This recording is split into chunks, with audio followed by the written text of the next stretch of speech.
Okay, so we're going to do a reintroduction into Substance Painter. Um, if you've not been keeping up with the updates, there's been a bit of an update. Uh, Nothing that kind of changes what we're going to be doing with it, um, but there has been a bit of an update. So you get the update view here when you first on the splash screen. So you can either read through that or whatever. So I'm just going to click that for that. There we go. So into Substance Painter. Um, so I'm going to just go over the UI and stuff. So this is obviously the splash screen. When you come in, this is going to give you stuff we can do. Again, we can just close that. Or you can even say, do not display again. Boom. So like our software is at the top of the screen here. You've got drop-down menus. Just like last year, there isn't that much in, just like last year. Just like the first time we looked at it. There's not a lot going on in these drop-down menus because there doesn't really need to be. There's not a million things you can do inside of Substance Painter. Inside Maya we can do rigging and sculpting and building all that kind of stuff, VFX. You're painting text inside here, so really there's not that much information here. But some of the information is useful to know about later on. Okay, so this is the basic UI, and I don't really like the way that the UI is set up, but what I'm going to go over is just some stuff. So on the left-hand side here, nothing's active in the scene, so a lot of these are grayed out, but you've got paint, erase, sorry, glare on my screen, paint, erase, pen tool, you've got selection, projection, polyfill, you've got a smudge, you've got a clone, you've got a material picker. Very, very similar to Photoshop. Remember, this is just Photoshop on crack. It's just Uber Photoshop. So, they got export and all that kind of stuff here. Then we've got the assets folder, and the asset is basically just a bunch of stuff, pre-made stuff. There is some useful stuff in here, but I just want to again remind people that just because there is a skin texture in here isn't necessarily something we should, or I think is a good idea to use, because it's kind of set up for a specific setup, so it doesn't give you the best results. Creating our own skin, that's the best. So yeah, this is the materials tab, so it's just a bunch of basic materials, which is good for jumping off points. You've got smart materials, as they load in. So smart materials, once you understand how smart materials work, these are very good, again, as jumping off points. We don't just slap a smart material on and everything starts to work. It's not how it works. You need to do the whole baking mesh maps process. You need normal maps, curvatures, ambient occlusion, because a lot of these rely on that kind of information. And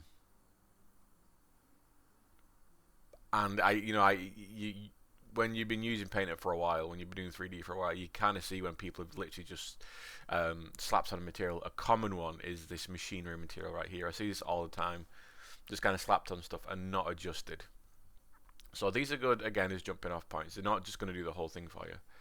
And then the next one, we've got generators, which are kind of how smart materials do the thing. This is just what is behind the smart material. You can make your own materials using these, obviously. Now, luckily with character sculpting, character texturing, we don't use many of these generators. We can use some to have some nice results, but we don't really use that many. When you come to do hard surface stuff, environmental stuff, that's when these become very, very useful. You got filters, so a bunch of filters there, just like in Photoshop, blur, gradients. You got brushes, again. These are all Photoshop, you see some of these have PS next to them. These are just Photoshop brushes. You've even got the Kyle, I think there's Kyle brushes somewhere in here.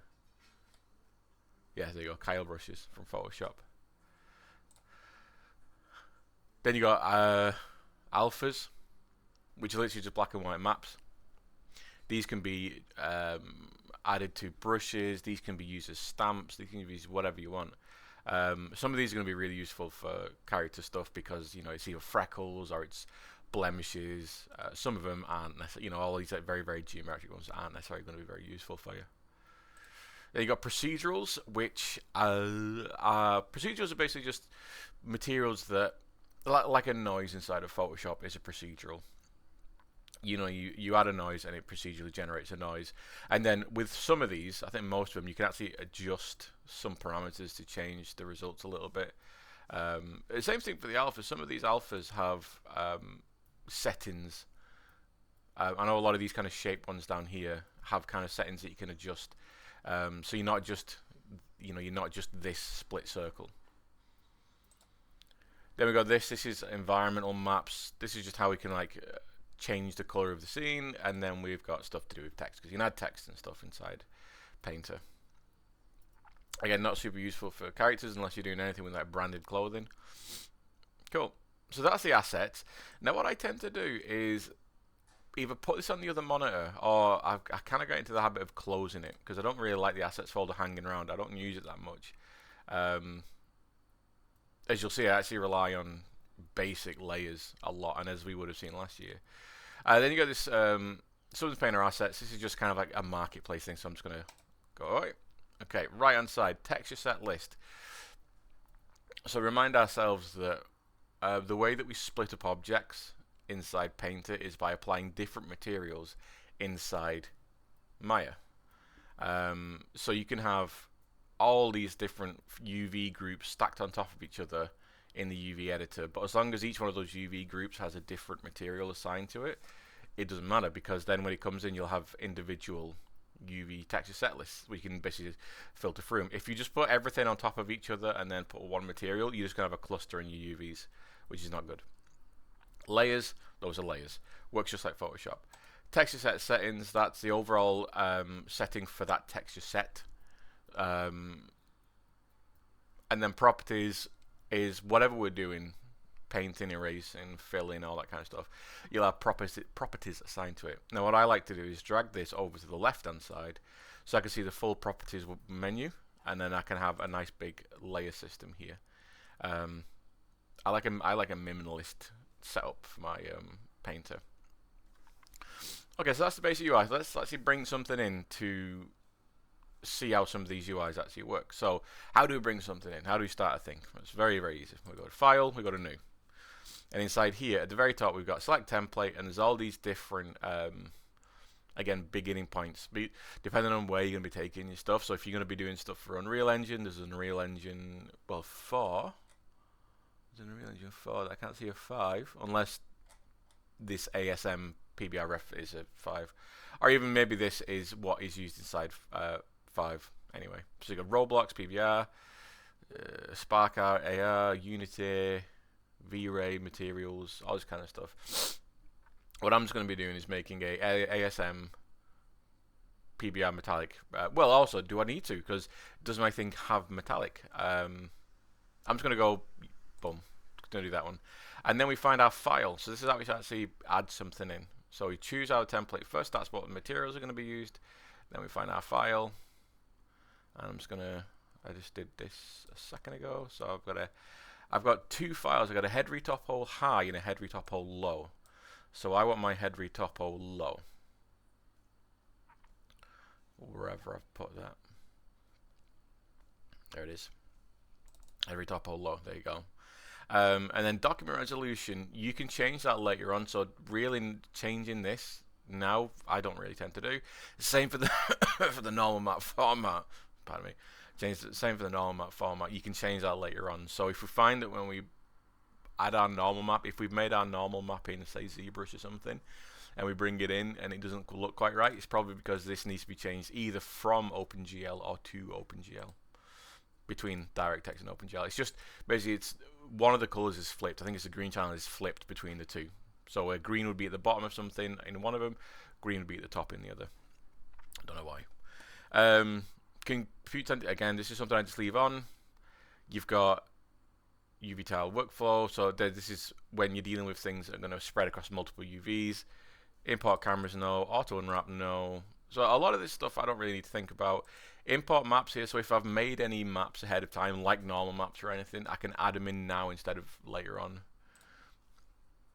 Physical size, this is kind of a new thing. You can actually set the physical size of the object. So you can either use, if we've set something up inside, say, Maya, and we know it's going to be 4 meters by 6 meters, then it's going to take that 4 meters by 6 meters. Or we can use a custom size here. I'm I'm not 100% sure how that works. I don't know if it takes the Z, the Y, or the X axis into account.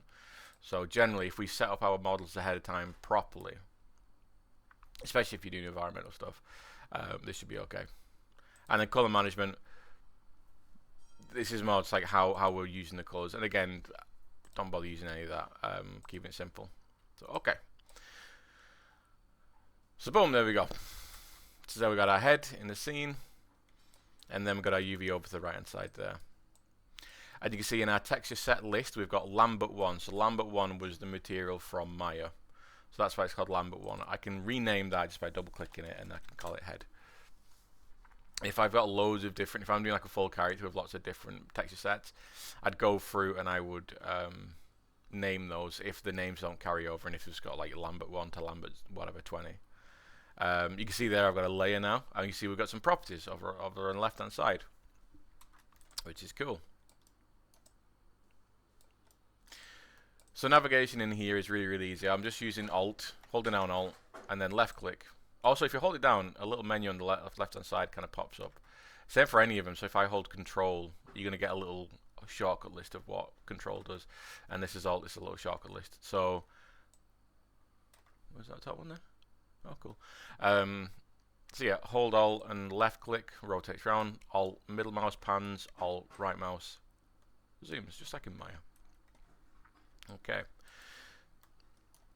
So before I start doing anything technically advanced, let's just talk about the layers. So I've got a layer here. How do we add a new layer? Well, we've got to think about the layer that we want to add. We don't just add a layer. We have to add a type of layer.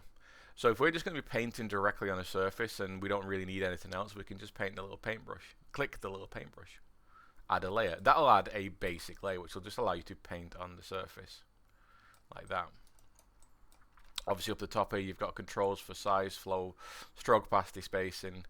You've got symmetry, so if I want to I can turn on symmetry. That's all good.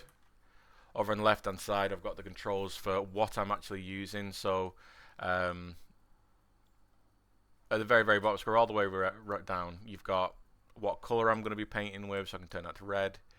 How much of a height value I'm going to be, so I'm going to push it in a little bit. How much of a roughness value I'm going to be using, so I'm going to turn that all the way to 0, and how much of a metallic version value I'm going to be using, so I'm going to turn that up to quite high.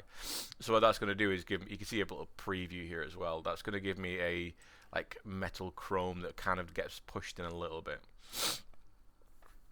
Now I don't generally work with these layers because that's not the way I tend to do stuff, but if you're doing hand painted textures inside here, then absolutely. The only problem with doing this is it's a destructive way of working. When you put down a stroke, you've kind of done the stroke. You can't then go back and affect it later on without adding like generators and parameters to do hue shift and that kind of stuff. But like I said, for stuff like hand painted, painterly kind of stuff, it's fine. So up here there's just settings for the brush as well. So just like in Photoshop, you got jitters, you got flow and size, all that kind of stuff. So very Photoshoppy. And that's just the layer, which is a little paintbrush. If I just want to add a fill layer, and this is generally how I use fill layers for everything. Fill layer is a little paint bucket. So I'm going to add a fill layer, boom, there you go. And we've got a fill layer. Now it's going to say that I can't paint on this, I've got to create a paint layer. And that's the whole point about these fill layers is they fill it in, and then you can go through and adjust what's on that fill layer. Well, this height's not going to do anything because it's covering the whole thing, but I could make that chrome material again. It's all over the entire surface. And then what I would do is add a black mask and paint in what I need, or a white mask and paint out stuff that I need. When we come to do, like, when we look at how I do the skin texture and stuff, we use fill layers a lot. And we rarely, if ever, use natural paint layers. And the other stuff is add an effect, add a generator. These aren't necessarily layers, these are additions to a layer. So you would add an effect to a layer, you would add a generator to a layer. I don't know why these are before these two, it don't really make much sense. You've got, what's this one? Add a preset layer. Is this a preset layer? Cool, preset layer. Oh, you just basically fill it from a preset material. Whoa. So Painter just closed. So let me just. Okay, don't know what that was then, but we're back. So that's fill layers and stuff. I like using fill layers a lot because they're all controllable. It's a non-destructive workflow, so you can put down a fill layer, start changing all the colors and stuff, and then later on, if you think, oh, that red's too intense, I can change it to a blue. You can just come back and do that later on. You're not committing to anything, and it's really nice to kind of almost like troubleshoot your mesh, see if you're not cover when you're doing your texture. It's not if you're like not covering enough area, you know, you can turn it to lime green, and if you see a bunch of lime green come through, you know that obviously you're not covering that surface enough. Or you can change, you know, if you feel that maybe you've got a little bit too much red in the skin, you can start pull it back towards the blues and kind of pale the skin out a little bit. Very, very good. And then the trash can is delete a layer. Ooh, just like that. So let's go into texture set list now that we're here. So we've got, oh, let me rename this again. We've got texture set settings, and these are, like I said, the settings of this layer. When we at the beginning we made a document with 1024, I said that we didn't need to worry about that because we can just come inside here in general properties and change the actual resolution on the fly right here. And you can move these, you can go all the way down to 1024, or you can go all the way up to 4K, or you can then go back down to 1024. You're not stuck in any of those. You can keep going up and down. Then you've got the different materials that you'd be using. So in this case, I've got base color, high roughness, metallic, and normal. Stuff that we don't need to worry about. And then we've got bake mesh maps. Now remember, bake mesh maps is what we would use to generate a normal map or generate something. Now in the past as well, we've not, I can't remember if we used any high, I don't think we used any like high resolution models to do this last year. We just basically took the settings from the base mesh itself. Now what I can do is use a high resolution mesh as a bake for this. Like I said, we could do stuff inside ZBrush. We can make normal maps and ambient occlusion maps to ZBrush and then import those as images. Sometimes I do that, but if I don't get the best results, I'll then use, you know, here. But what we can do is go to bake mesh maps. And then we've got this, and it might look very intimidating, like, oh, that's scary, but it's not really. So we've only got one texture set list. There you go. And these are all the common settings, because we're in common settings here. These are all common settings for it. So number one, I always bake at the highest resolution, generally, or at least one of these two, either 8K or 4K. You can't go back. If you bake at a low resolution, you then can't jump it up to a high resolution when you want. If you bake it too low, you're going to have to bake it again. But it's a quick process, so it's not too bad. But say I'm going to do it as 4K. I'm going to leave my delineation width alone. Use high poly high poly parameters. So normally we would be using use low poly as high poly. So all the normal information will be taken from this. Now this is relatively low poly, so we would have issues in some of the mesh with like sharp normal edges. But like I said, I've got a kind of a higher resolution version. So what I'm going to do is in this high definition meshes, I'm going to click the little sheet of paper. I'm going to find my head retopo high. There we go. And then it kind of shows you a cage. And it'll show you problem areas. So the problem areas for me are going to be the bottom of the neck because there's no mesh there, and the back of the eye because there's no mesh there. And you can adjust this. And really, what we want to do is have no red spots at all, because the red spots mean nothing, no information's there to bake.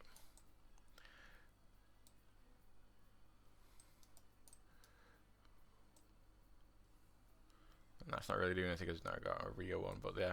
So that max frontal distance. So if I was to make it too big there, it's not going to be able to pull any information. But if I'm making it too small, it's not going to pull any information. Or it might pull wrong information. So I'm just going to slightly nudge it so there's no... Pardon me. That was me. There's no red spots anywhere. And if you ever need to come back in and rebake again, it's really simple. And then we can go through some of the other settings. So, are there any settings for the normal? No, there's no settings for the normal. Is there any settings for the world space? There's no settings for the world space. There is settings for the ID, but we're not going to be using ID in this, so I can just turn that off. So I can ignore that. That's not going to be created. My ambient occlusion, I'm going to leave this as it is, because some of these settings, unless you know how ambient occlusion works, is like a technical slider, like numerically how it works. Sometimes you can actually kind of make a really bad job of it. So I'm going to leave that as it is. Curvature, I'm going to generate from mesh, because that's what's going to be pulling from this. If we bring in a normal map that's really nice and nice high resolution, I can generate from normal map, even though it's deprecated, which just means it's old. But if I do that, that means that my normal map that I've already made is used in this for the curvature. Position, again, position. Don't change anything inside there. And thickness, just like it's like the flip of ambient occlusion. Again, I'm going to leave all these settings alone. So generally, I'm not changing anything. Besides, that's max frontal distance there. I'm not going to change anything. And then I'm going to click bake selected maps, and you'll see the maps being generated, and it will be quite quick on this one, but you'll see the maps being generated. So bake selected maps, so that's the world position. That's the ambient occlusion, I think. That's ambient occlusion. That's curvature. That's position. That's thickness. Boom, there we go. We're done. Now, I don't know if I might have seen a little bit of an issue in the nose there, but we'll see. So now you can see that that has pulled that information from the high poly mesh. There wasn't a ton on there, but there was enough to pull out some, pull out some really nice information. So if I actually just disconnect my, oops, if I disconnect my normal map, so you see the difference without a normal map, with a normal map. Very nice. So you can see that how important normal map is, and I don't see any issues. I'm going to put my text setup to 4K, so it should be even nicer. There we go. Like I said, if we've made a normal map in ZBrush ahead of time, then we'd bring it in the additional maps when we first set up.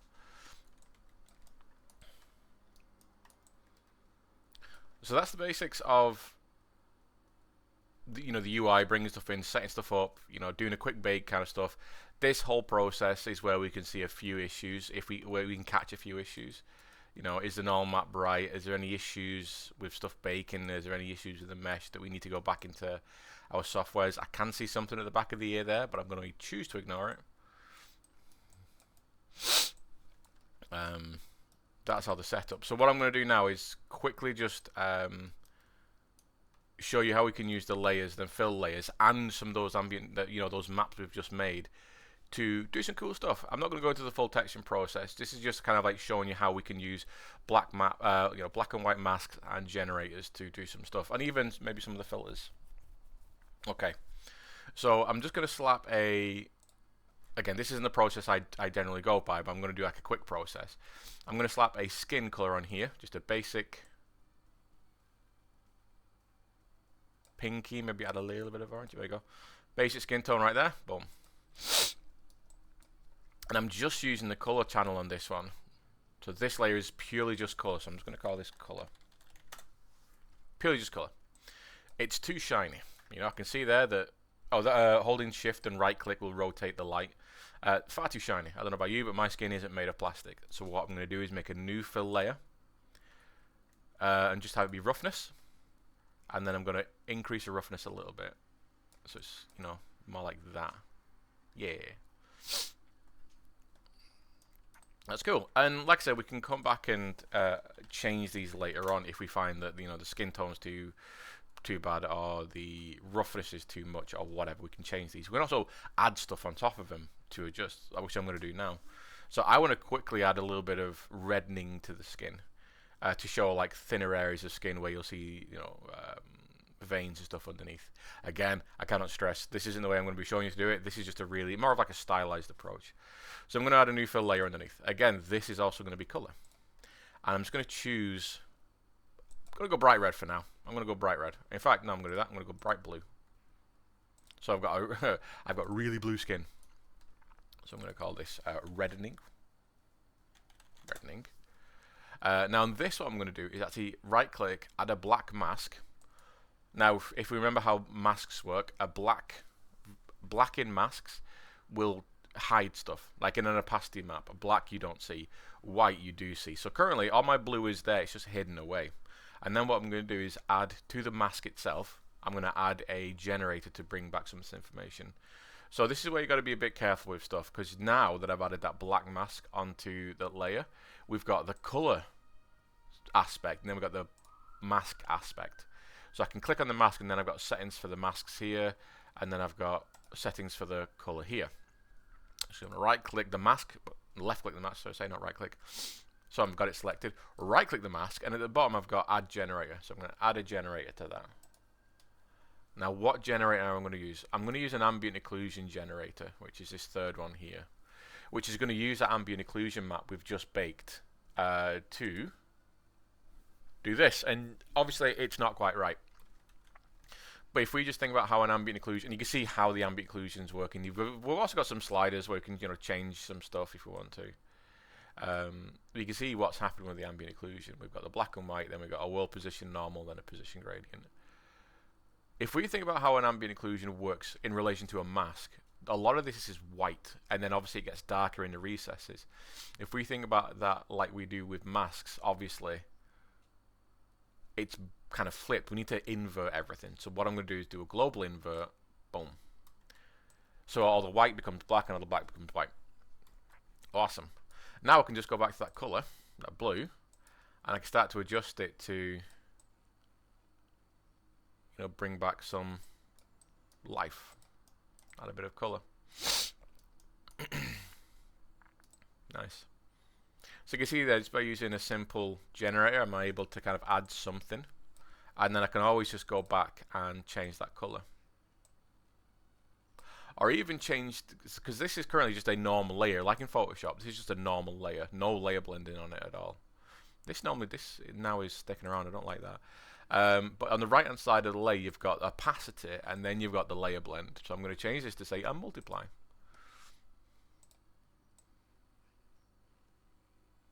And if you remember how multiply works, it takes both the black values and the color values of a color and multiplies it onto the color below it.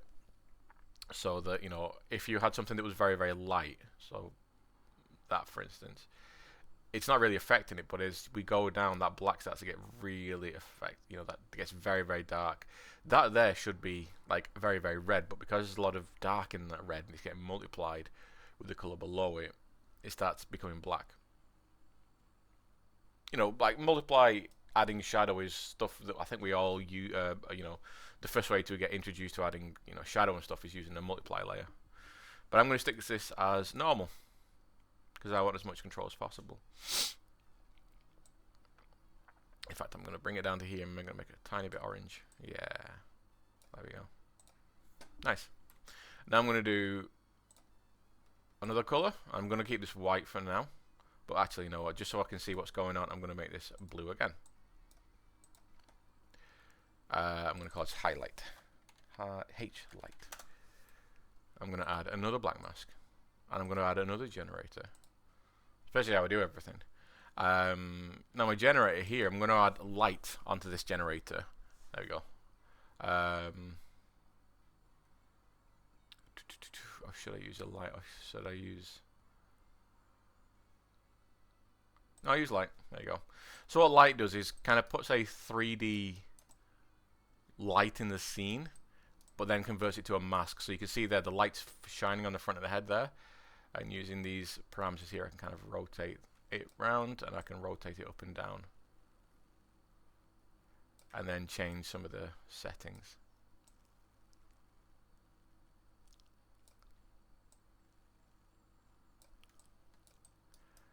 With varying degrees of success.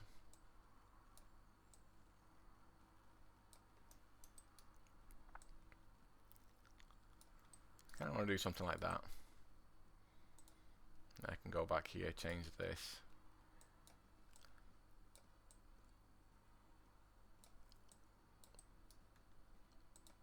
And so on and so forth. So,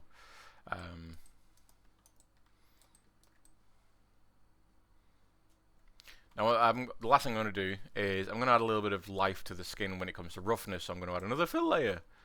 I'm going to call this rough. I'm going to put it above the roughness layer I've already got. And I'm going to turn off everything except roughness. So that roughness layer underneath is controlling roughness, obviously. Now what I'm going to do, now that I'm dealing with something that isn't a color map, I do need to be aware of this. So this kind of caught people out, and it sometimes catches me out every now and then. Because each one of these layers can contain all or a few or one of these materials here, we need to have a way to access that particular material's parameters when it comes to like a layer. So currently we're on base color, so we've seen all the base color stuff here. So if I come down to a roughness, now we're in the roughness, we're affecting the roughness values of stuff. So I can change this roughness, for instance, to linear dodge add.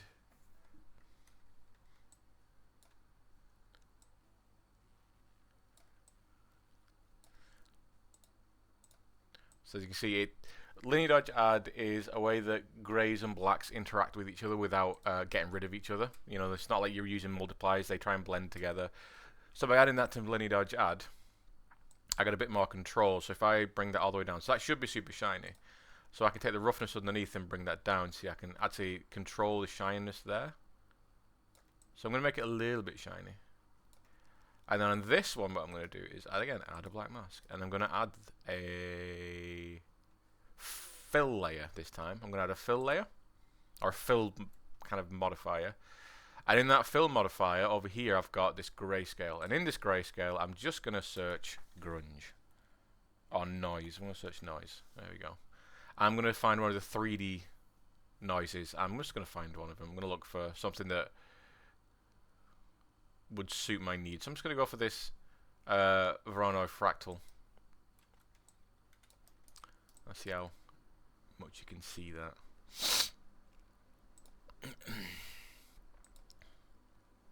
There we go.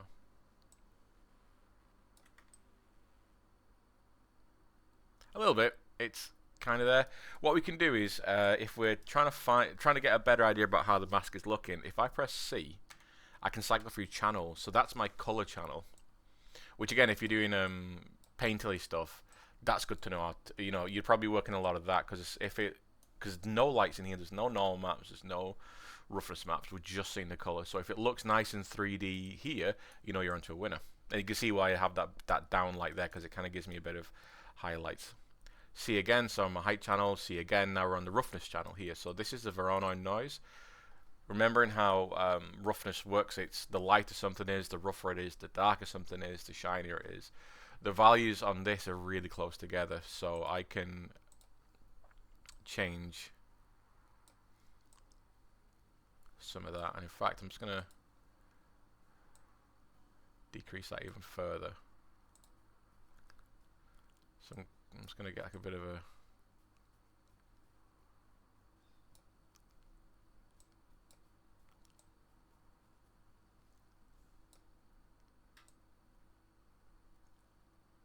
change some parameters. Until I get something that looks nice, I'm just going to change some of the parameters. Okay.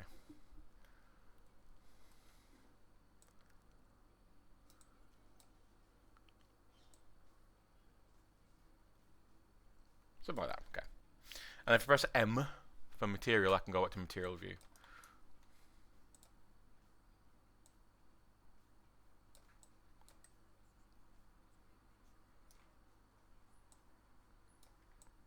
And all I'm doing with that is just breaking up that noise. Now, I've been talking a lot about using alpha fill layers and stuff to make stuff, but we can also do some paint layer stuff within this. So I've made this roughness map here, and I've made these color maps here, but if I kind of want to, say I'll go to this reddening, this first one I did here, and I actually want to go paint some stuff in, I can right click the mask and I can add paint. And that allows me to paint within that area. So what I can do is just turn on symmetry, and I'm going to get a better brush. So I'm going to go to assets, Windows View, assets, pull you off, and get something nice and suitably soft and noisy. Because when I'm doing this, I want to be thinking like like a makeup artist, they slowly build stuff up. So if I start to want to see, I'm kind of adding a little bit of noise there. It's nice. Better to the end of the nose. This is the chin. So I can actually go in there and, you know, do this. Now the great thing about doing this, because I've attached this to a fill layer, is if I want to go in there and change that fill layer again color to be like lime green, you can see all that painting information I've just done is still in there. So if we think about doing stuff as like a painterly storybooky kind of way, you could paint. So if you know you're going to be using, say, like 5 flat values, if you're going to be painting with no like blending, you're just going to be actually using block colors to blend like acrylic or oil painters. There's no soft blends. Then you could have a separate layer for each one of those colors, each one of them values, and then literally go through and then adjust that color, that value, to be a color that you want, and almost like do a hue saturation without using a hue saturation slider.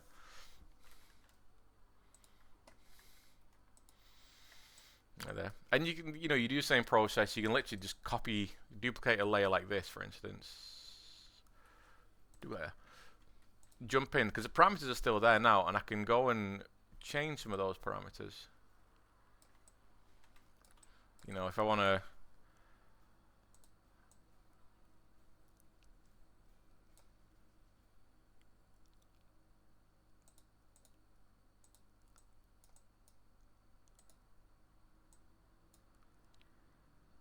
so I'm doing that now. Mask it on that, on this. There we go.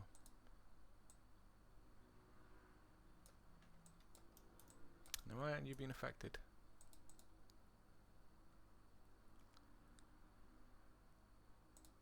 I don't know. But you can have fun with it. I don't know why that's not, the opacity on that isn't working. Unless I'm doing something in my ill stupor, I'm just not realizing something.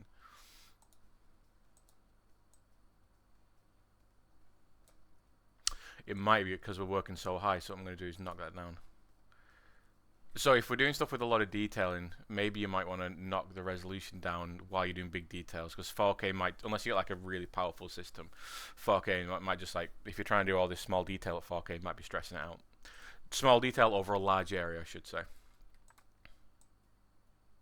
Yeah, I don't know why that's not working.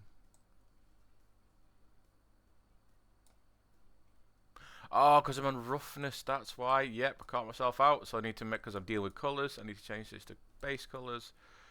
There we go, now that's going to, yeah, okay, that's what it was. See, caught myself out with that. I'm dealing with colours, so I need to deal with that.